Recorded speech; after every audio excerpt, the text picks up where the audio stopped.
There we go.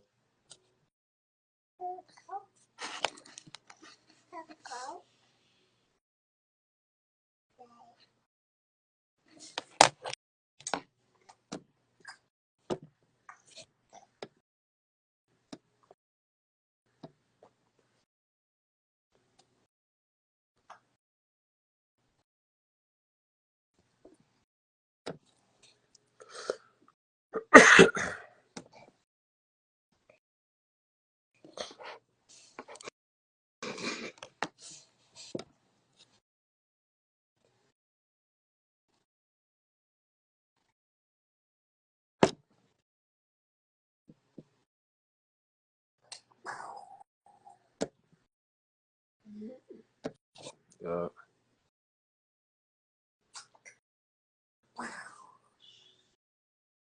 yeah, Instagram been difficult. Man, Instagram What up? IG was being difficult with us for a hot second, big bro. Yeah, man. You know what I'm saying? Yeah, They don't want us to have these high level conversations. You know what I'm talking about? you already know, man. You know they gonna hate on it. You know what I'm You saying? saying? But how you feeling though, big bro? Sound good, man.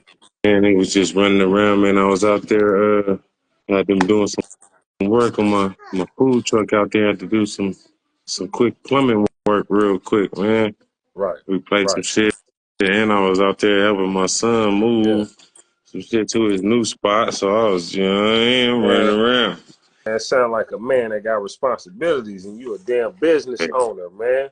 man, ain't no Don't sitting down, bro. You already know, don't 25-8. man, smell your flowers, man. You getting all your flowers tonight, big bro. Well, I like geraniums and, what I'm saying, orchids and shit. You know what I mean? You feel me? I You a know a little fool. botany. You a fool. Yeah, Ah, ah. man. Baby Ice, I see you, big I like them. bro. I like Hey, so look. them. I like them. I like them specs she got cracking though. Man, Ah, I man, miss my specs, man. I, I appreciate ain't it, been bro. wearing my specs. Yeah, appreciate it, bro. You know, sad to throw the E40s on one time. You know what I mean? Yeah, you feel me? All right, so before we get into it, man, I just want to give a brief summary about Fight Like Fit for those that don't know that's tapping in and looking at the platform. It's a 501c3. It's a nonprofit organization that was birthed out of the demise of my mother from cervical cancer. Hence the reason why we got the boxing gloves wrapped around the cancer ribbon. Fight Like Fit is a nonprofit cancer awareness organization, but it also empowers people that's fighting to overcome any and all afflictions. So it's just basically saying that any and everybody is a fighter in their own right, whether they choose to acknowledge it or not. We all fighting to be better and overcome something. Yeah, yeah. You heard it here first, baby. That's right. So now let's get to it. Super. So Yeah, let how did you? me mute this TV real quick. Okay, for sure, for sure. We about to get into it. Yeah, there we go. Uh, yeah. All right. So how did your background and your experiences with growing up in Los Angeles? How did it shape your journey to being a rapper and then later on making the decision to become a business owner? Whew. Man, like, as in, like, how did the city shape Oh yeah. that? How did it shape Oh your man, decisions? Because what we went through, like our experiences in life made us yeah, who we are today and yeah, the man. decisions we made. Um, I believe literally, like, I'm gonna say a good 60% of who I am, how I think, my personality, and everything is Los Angeles. You know what I'm saying? Like one of my great questions is how and who would I be if I grew up somewhere else? You know what Mm-hmm. I'm saying? Because it's like it's when I think about it, it's kind of like everything. You know what I'm saying? That Right. shape is such a unique place and a unique city where it really shaped how I think. So like when I'm doing stuff, that's the audience I'm thinking of. I don't care where I'm at. I could be anywhere in the United States. You know what I'm saying? I done lived a few different places and all that.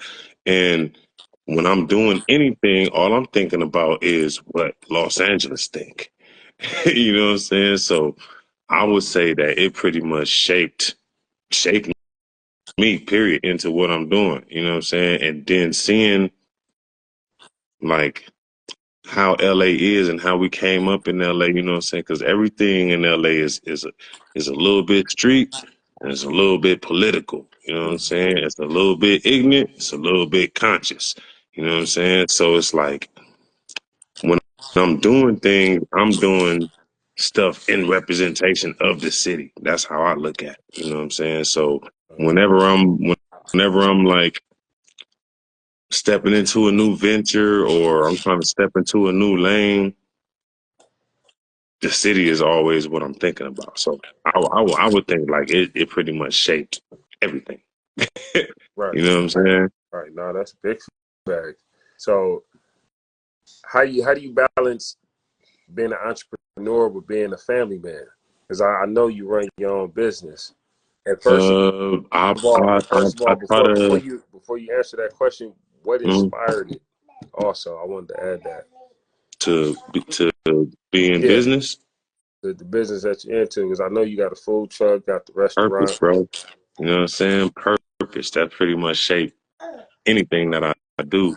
And I figured out growing up, you know, because when you're young, you don't know what your mission is or what it is that you're doing or why you doing what you're doing, and you feel me.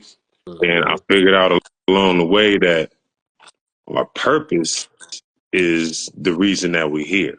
So we got to figure out what our purpose is. And you usually figure out what your purpose is by mastering and honing your talents. You feel me? Because your talent is the God given tools that God gave you Right, to to uh, uh, um, to accomplish your purpose and to live in your purpose. So if you master your talent, then you can pretty much step into your purpose. You know what I mean? So my talents is the arts. You know what I mean? I'm a Libra, so like we really into the arts, you know what I'm saying? So I call it food, film, fashion flows. You know what I'm saying? yeah, So, you know what I'm saying? I'm definitely into food and cooking and you know what I mean? I'm definitely into rapping and music and all that. right, And then to document that, that's the film part, you right, know what I'm saying? And then, right, you know, we gotta be fly. right, So there go the fashion, you know what I'm saying? And right, those is all the arts, you know what I mean? So yeah, I spent a lot of time, you know, trying to hone those and trying to, you know, be great at my craft, whatever craft that I'm stepping into. And by doing that, I'm setting the example for whoever's watching me. I'm the eldest of my siblings. right. You know what I'm saying? I got kids, nephews, nieces. You know what I'm saying? I just had, you know what I'm saying, my daughter just had her first son. You know what I'm Oh, so saying? you're So, you're a you papa, know, you're a grandpapa now. me, you feel me? You know what I'm saying? Congratulations, bro. The plan, Shit. thank you. The Look, plan is God planning out. You promoted feel you. me? You got Yeah. promoted by God, man. Stop So I playing, man. can't. One thing I realized growing up was whatever the grown ups told me to do, I didn't do what they said. I did what they did. You know what I'm Right, saying? I right, did what I saw. right, So I just try to make sure that the youngsters around me, because I got a lot of boys around me, you know what I'm saying? Make sure that they see me doing what I'm supposed to be doing. right, And that's how they gonna know to do what they supposed to be doing. Because I could tell them all day. They're right, not gonna do what I tell them. They're gonna do what I show them. right, You know what I'm saying? So if they see me getting up, working, if they see me, you know what I'm saying, putting my head to it and figuring it out, if they see me, you know what I'm saying, respecting and protecting and taking care of these women in our family, they'll know that that's what a man's supposed to do. Because I can't just, you know, they just told us, but they, you know what I'm They saying, didn't they show never us. showed us. Yeah, that's Exactly. They told us, but they didn't show us, you know what I'm saying? facts. My grandma and them told me everything that I was supposed to, you know what I'm saying, know and everything that I was supposed to do.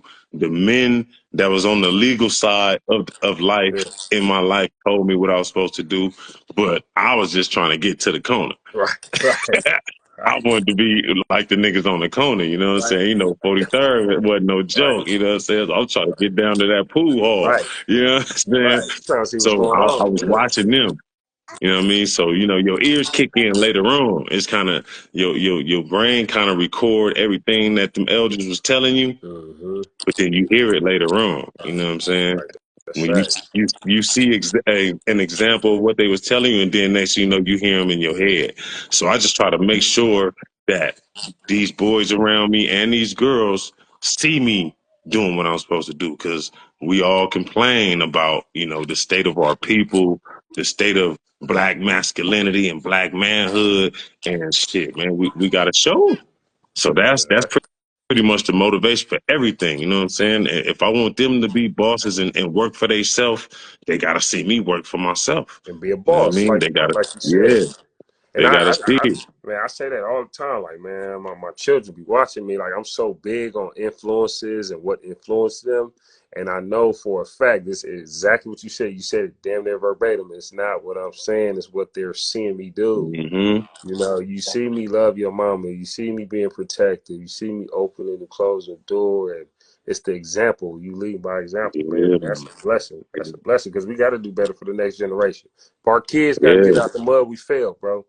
yeah. You feel me? Because when I was young, man, like, even if you didn't have like that everyday male figure in the house, it was Hmm. enough of them around for you to get some good examples. Yeah, no, You know what I'm facts. saying?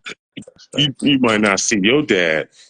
I'm not. I don't even have to use a made up scenario. Like, you know what I'm right, saying? My real life. Like, my pops was in and out of prison, but across the street, the homie's pops was there every day. You know what I'm right, saying? My best friend, his pops was there every day. Like, all my friends, pops, they fathers was there. You right. know what I'm saying? So I was able to see these great examples of fathers. And then plus I was just talking with wifey last night about, I wonder if, growing up in the 80s watching all them sitcoms, you Right, know what I'm saying? I grew up on sitcoms. Sitcoms was based around right. family.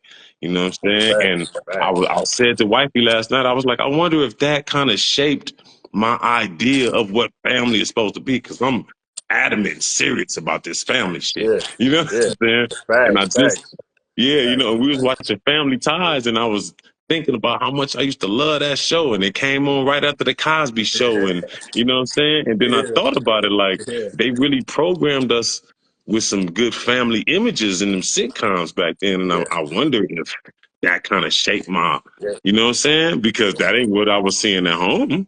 No, You know that's what I'm facts. saying? That's I facts. was seeing, you know what I'm saying? That's fact. The grandmas and the aunties. I was telling wifey that too. I was like, damn, I probably would have went to high school more if we had them electives like home ec or driver's ed. I only seen it on Family Matters and like the Fresh Prince of Bel Air, bro. I was saying that shit too. Like, that was like some TV shit to you know what I'm saying? To have them kind of classes, and you know What? what I mean? I would go to school, bro. Like, Yeah, where's Bond? I would go to school. Like, yo, yeah. I got to get graded on my cake. I'm baking a cake Because I today, remember bro. having home ec at Henry Clay, but I don't remember cooking shit.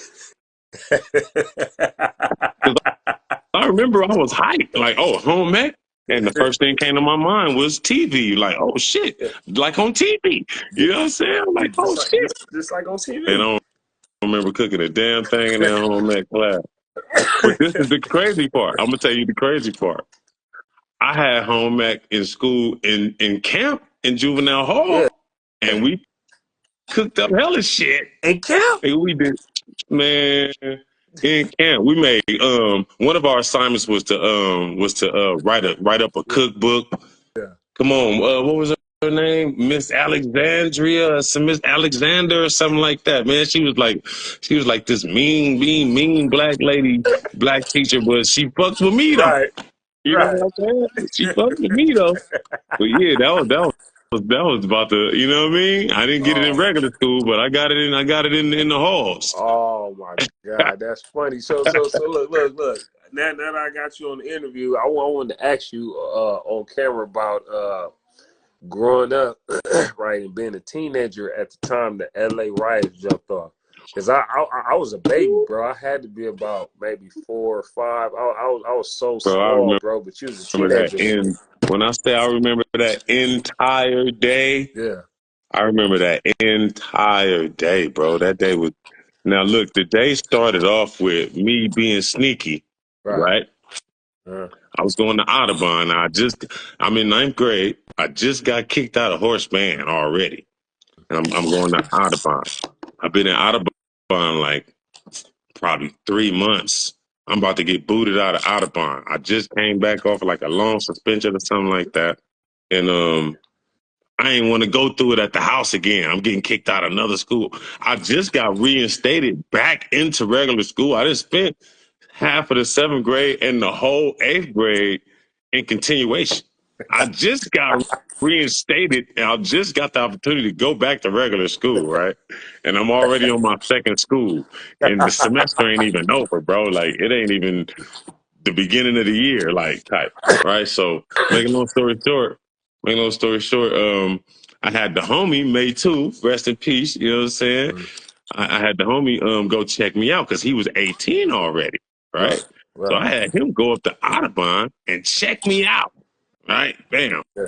So we checked out, catch the bus back to the hood, and I had like this older chick. I'm 14, but I had my chick was like 22, Yeah. right? Yeah. So I'm at her spot, and I'm finna help her go to the laundromat right on 43rd, you know what I'm saying, and go Yeah. wash her clothes, right? Yeah. So we helping her load her clothes into the car.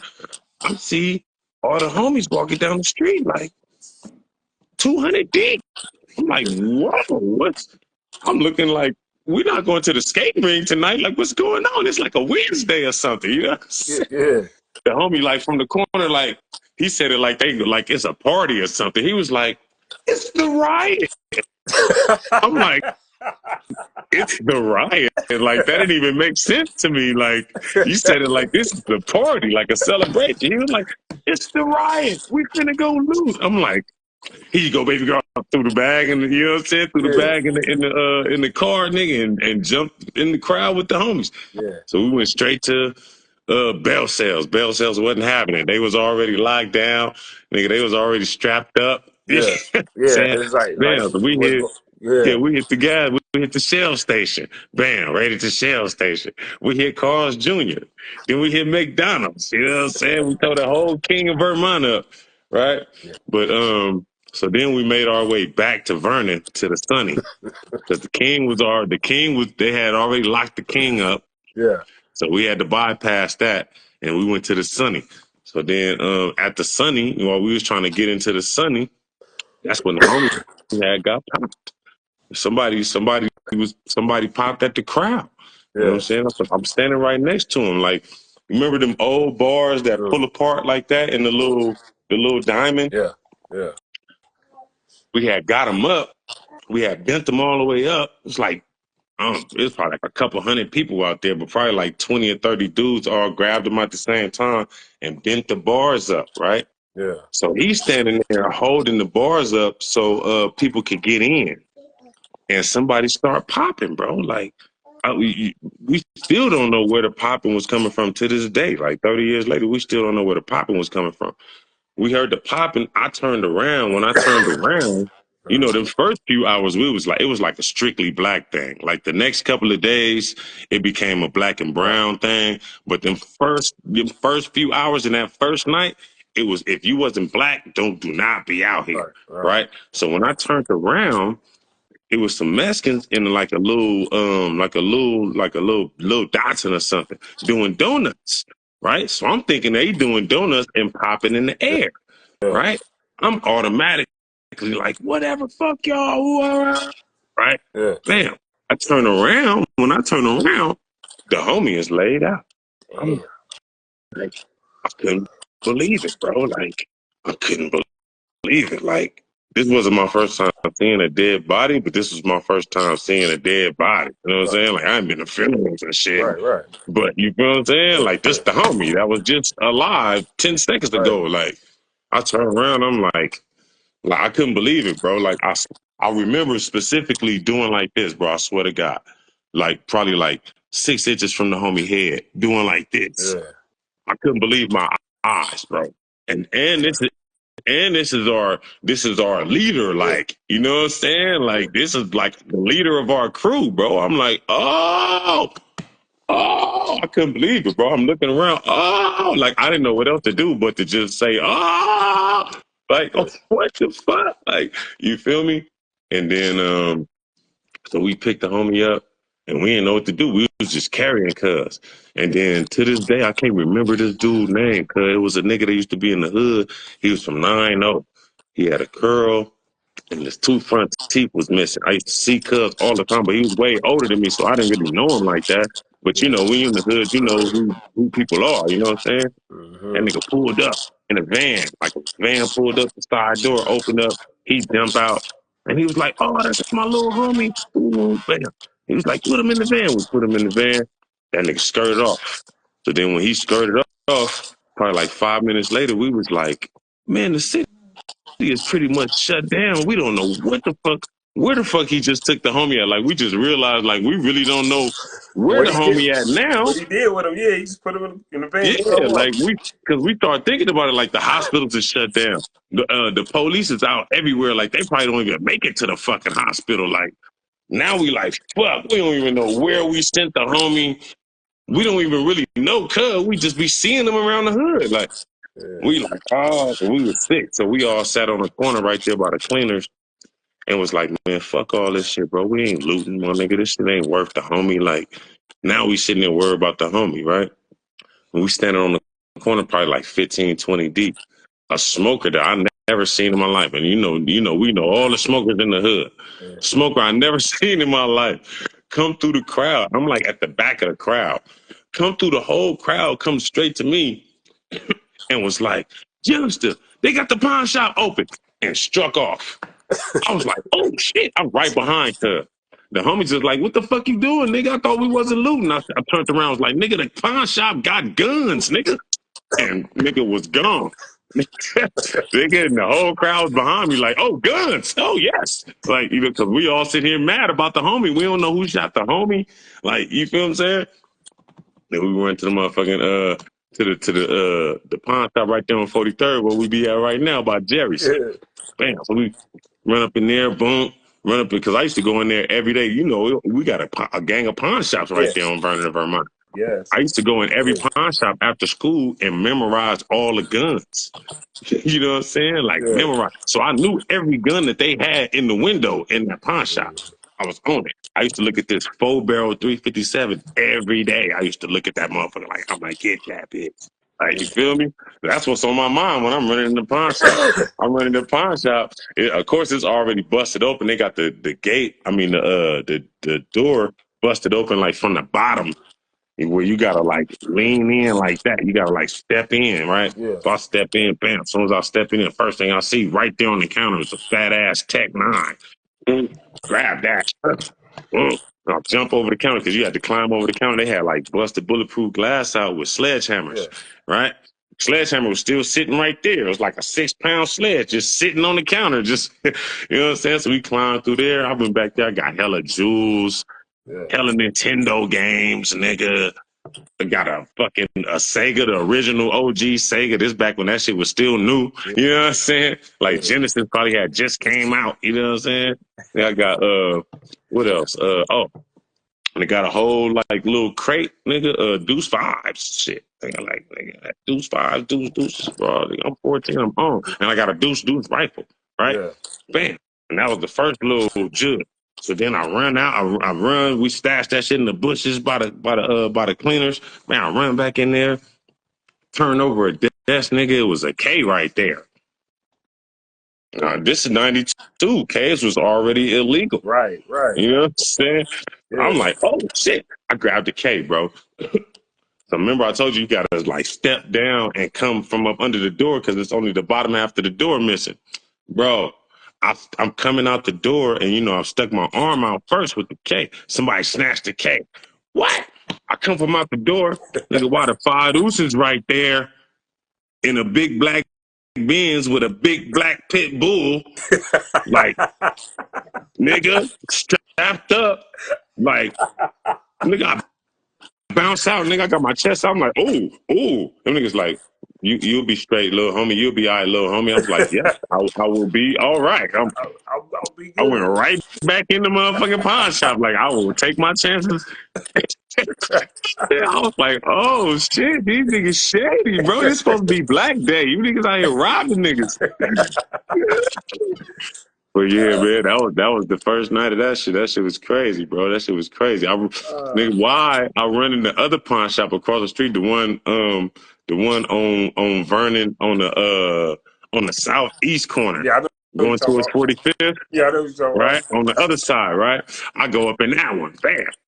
It's a big black gate in the back, and it's like they had like a black fence like you would have outside, but they about. had all the guns behind that. Right. But niggas had busted concrete down, had busted concrete on the floor to where you could crawl up under the fence.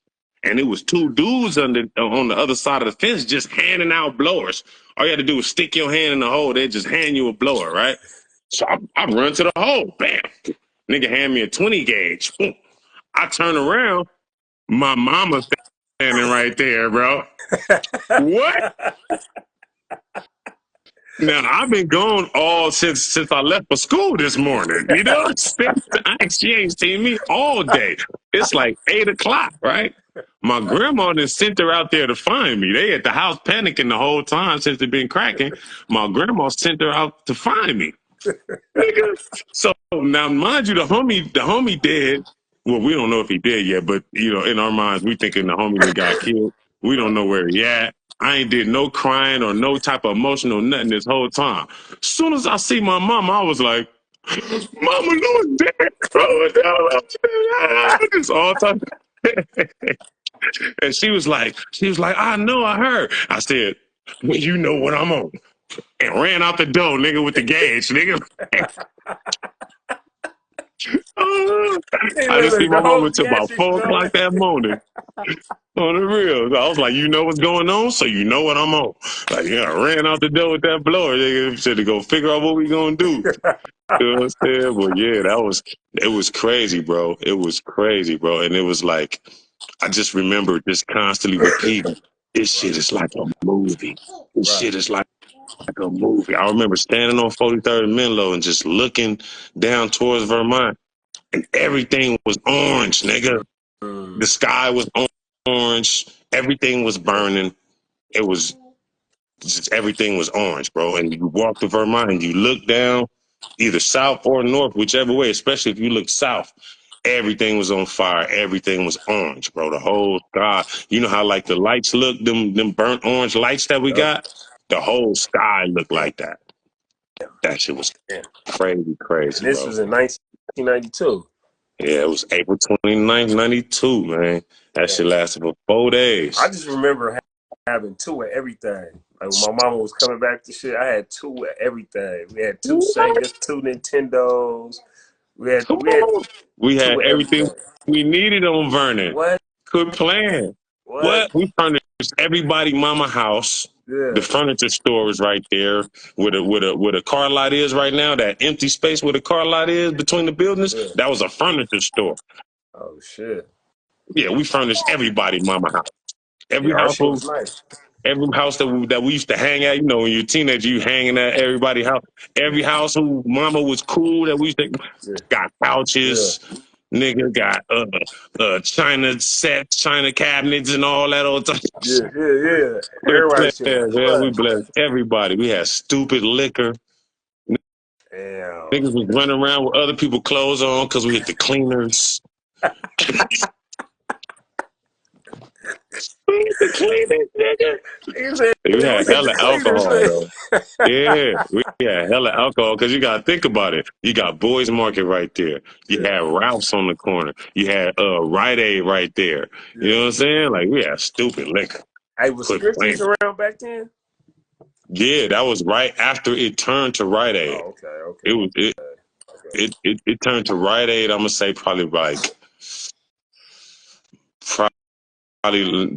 right after that. Mm. It was probably Thrifties Oh, then, and then it became Rite Aid like right after that. Because I want to say like 93. yeah. 94, it became Rite Aid, you know what I'm saying? Yeah. But hell yeah, nigga, that shit was Hey, crazy, bro. you got Gino rolling. Look, he was rolling the whole time. Yeah, that shit was crazy, man. And then, but then when them, after that first day though, that's when it really got crazy because that's when all the real political moves and shit started happening. You know what I'm saying? All the little peace treaties, all the meetings. You know what I'm saying? All the media coming through for the aftermath, and all the celebrities coming through, and yeah, that's when it got crazy. Yeah, But it's all. And another thing that was crazy though was like we had everybody around the city had mad parties. yeah, yeah, Oh, my God. yeah, We had a party at Little 40 Ron, rest in peace house. Boy, listen, I feel like the whole West Side was there. yeah. I feel like the whole, well, I'm gonna say everybody but the Hoovers came. I ain't gonna lie. Everybody but the Hoovers came. The Broadways came like 200 deep. We couldn't believe it. Oh, We was shit. like, what? They was like, the Broadways in the front. What? And then, like, they turned the music down. You could hear them niggas in the front. Broadway.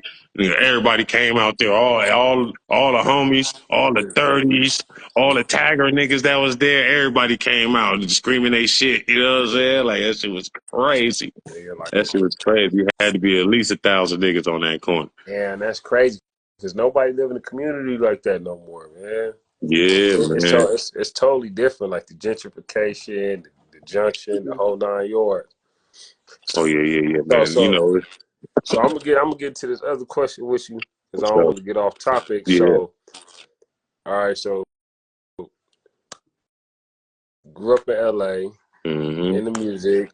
You're a business owner now. You're a husband. You're a newly grandpa. Man, You know what I'm saying? My dude, you my feel dude, me? Like, yeah. newly grandfather. You know, it was an elder that told me that getting older ain't for punks. Hell So, no. so the fact that you doing what you're doing, man, I salute you For for sure. real, bro. Appreciate You're a real one. that. So, with everything that you did for the community, what motivated you to? Because you helped out a lot of people. We gonna get to where you are right now, but I want to talk about what led you to where you are right now. What motivated you to want to go back and help and be that light for a lot of people in the dark places we come from? Shit, man. Once again, shit, purpose, bro. You know what I'm saying? Once I figure out that my purpose is to do my part right now for my people while I'm here and leave a lasting legacy for whoever's supposed to come after me, especially within my family and my bloodline. You feel what I'm saying? Right, That kind of sets the tone for whatever it is I feel that I'm supposed to do. You know what I'm right, saying? right, And then like and it's also just the generation that I came up in. You know what I'm saying? I came up in that last generation that kind of got the remnants of the 60s and 70s, mm-hmm. but we ushered in today. You know what I'm saying? Like everything that's going on today started with Generation X. You know what I'm saying? And the Generation X that was born in the Right, 70s. You know what I'm saying? Like right, everything that's going on now, we ushered that in, but we was able to see with our parents and grandparents, and we was able to see the last remnants of what they fought for in the civil rights movement and all that. So we still was able to have a little bit of those morals. You right, know what I'm saying? So, and plus, within hip hop, I came up on that KRS-One, Public Enemy. You know what I'm saying? I came up on a lot of revolutionary music. You know what I'm saying? So no matter how hood we was in the street, that was always still a part of it. You know what I'm saying? And so when I'm doing, when I'm trying to make business moves, or when I'm trying to put together um, little events or whatever, that's always the motivation. You know what I'm saying? That right, each one teach one type of mentality. You know what I'm saying? right. Yeah, because you always been a fair dude, man, and hell, even when you was on the street gangs thing and just in the community, period, you always been a fair dude. You always been positive, and you always kind of like, you know what I mean? Yeah, yeah, So, man. We so, trying. so the last thing I want to ask you is, what encouraging words you would give to anybody that's coming up in a similar background as you? Like, what what words of encouragement would you give them? Main thing is don't be a sucker to the influence around you. You know what I'm saying? Don't be afraid to be you. You know what I'm saying? Like, we all gonna, go along with the cultures and the customs of where we come from, but don't let that shit control you. Don't be one of the most important things my big cousin told me, you know what I'm saying? I got a big cousin that's like my big brother. And one of the most important things he told me when I was young, I was in high school, I'm playing football, I'm getting papers from these colleges, you know what I'm saying? I'm getting opportunity. And I just came from football practice. I ain't even went home. I still got my practice jersey. I'm on 43rd serving. You know what I'm Yeah. saying? And he like, look, go play ball, bro. Go to one of these schools that's looking at you. Go see that shit. Cause this the part that killed me. He said, this shit is gonna be here. We gonna be right here. If you go to school for 4 years, come back, we gonna be here. You go to school and then go to the league and you don't come back for 20 years, we gonna be right here. All these niggas gonna be here.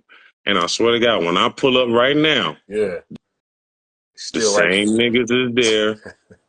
Nigga, my house is the same color. All the houses on 43rd is the same color. The wine barrel looks the same. You know what I'm saying? It's people that live there right now that didn't live there when we was there that's hanging on the same corner doing the same shit that we was doing. You feel what I'm saying? So, nigga, that's one of the most important things anybody ever told me. So I try to tell people the same thing. I try to tell these youngsters the same thing. Bro, the hood gonna be here. Especially if you go somewhere, get some power, come back and bring something back to the hood. Right. You making sure that it's here now. You know what I mean? Because people don't have to go and leave and find a better life somewhere else because we building up the hood. Right. You feel what I'm saying? That's what I try to tell them. But I always try to lead with that purpose. Right. Own Right. your talent, find your purpose. Right. Once you do that, you won't have to think about what to do. Huh. You It's right know there. what I'm saying? Your purpose, yeah, your purpose gonna tell you what to do. That's facts. You know what Shit, I'm saying? hell yeah, man. I appreciate that, man. I appreciate the story. Look, yeah, So you bro. already know, In the man. comments, look, in the comments going crazy. Man. That's funny. Hey, man, I appreciate you sharing time and space with me, bro, and So, giving me this we've been trying to information. get this one in for a minute, Hey, man. yeah, for I sure. was I was on the freeway, like, oh, I had set my alarm. I'm like, God damn it, I got it. Wife be like, what's wrong? I'm like, man, nothing, just drive. Hey, we love you too, baby For Ice, man. sure, hey, you already know, bro. You already know. Hell yeah, Love man. one, So shit. Enjoy your night, man. I'm gonna tap in with you, big bro. for sure, man. Be Yes, safe. sir.